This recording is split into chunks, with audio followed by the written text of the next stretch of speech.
సంబంధించినటువంటి ఒక ప్రతినిధి బృందం స్టేట్ ఎలక్షన్ కమిషన్ గారిని కలిసి ఒక రిప్రజెంటేషన్ ఇవ్వడం జరిగింది. దీనికి ప్రధానమైన కారణం ఏమిటంటే నిన్న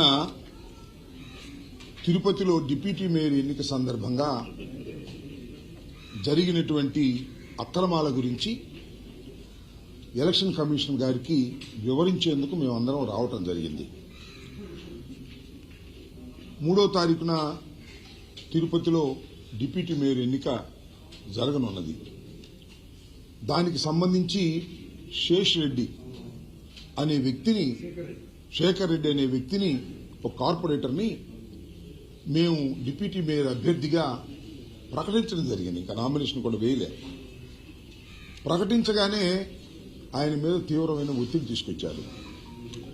ఆయన పార్ట్నర్గా ఉండి ఒక బిల్డింగ్ కడుతుంటే ఆ బిల్డింగ్ను కూల్చివేసేశారు, భయభ్రాంతులకు గురి చేశారు.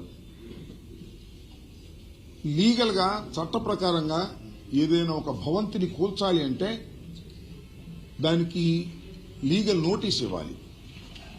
కానీ ఏ విధమైన నోటీసు లేకోకుండా దారుణంగా దుర్మార్గంగా పోలీస్ బందోబస్తును పెట్టుకొని ఆ బిల్డింగ్ ని కూల్చివేసి నువ్వు డిప్యూటీ మేయర్గా పోటీ చేయడానికి వీల్లేదని, ఇంకెవరైనా ఉంటే వారిని కూడా ఈ విధంగానే చేస్తామనేటువంటి మాట మాట్లాడుతున్నారు. శిరీష్ గారు ఎవరైతే చైర్పర్సన్ గా ఉన్నారో, మేయర్గా ఉన్నారో ఆమె కూడా వెళ్లి అడ్డుకోవడానికి ప్రయత్నం చేసింది. ఆమెను కూడా లెక్క చేయకోకుండా ఈ రకమైనటువంటి దారుణానికి పాల్పడుతున్నారు. నేను ఇక్కడ చెప్పదలుచుకున్నది ఏమిటంటే, చంద్రబాబు నాయుడు గారు రాజ్యసభ సభ్యుల్ని, మెంబర్ ఆఫ్ లెజిస్లేటివ్ కౌన్సిల్ని ఎవరైనా పార్టీలో చేరతామంటే ఆయన ఏం చెప్తున్నాడంటే బహిరంగంగా రాజీనామా చేసి రండి, మేము చేర్చుకోం, రాజీనామా చేసి వస్తేనే మేము చేర్చుకుంటాం అనేటువంటి మాట చాలా సందర్భాల్లో మాట్లాడారు. అదేవిధంగా మా దగ్గర నుంచి వెళ్లిపోయినటువంటి రాజ్యసభ సభ్యుల్ని రాజీనామా చేయించి కొత్త వారికి ఇచ్చారు. మళ్ళా బీరా మస్తాన్ రావు గారు లాంటి వారిని మళ్ళా తిరిగి ఎన్నుకున్నారు. మేము వారికి చెప్తున్నాం, కార్పొరేటర్ల విషయంలో మీకు అది వర్తించదా?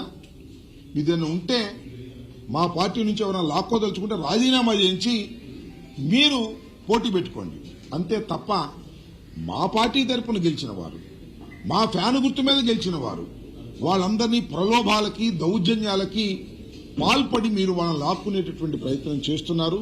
ఇది చాలా దుర్మార్గమైనటువంటి విషయం. ఏదైతే నిన్న బిల్డింగ్ కూల్చారో శేఖర్ రెడ్డికి సంబంధించి దాని మీద అవసరమైతే సుప్రీంకోర్టు కూడా వెళ్లి వారి మీద యాక్షన్ తీసుకుంటామని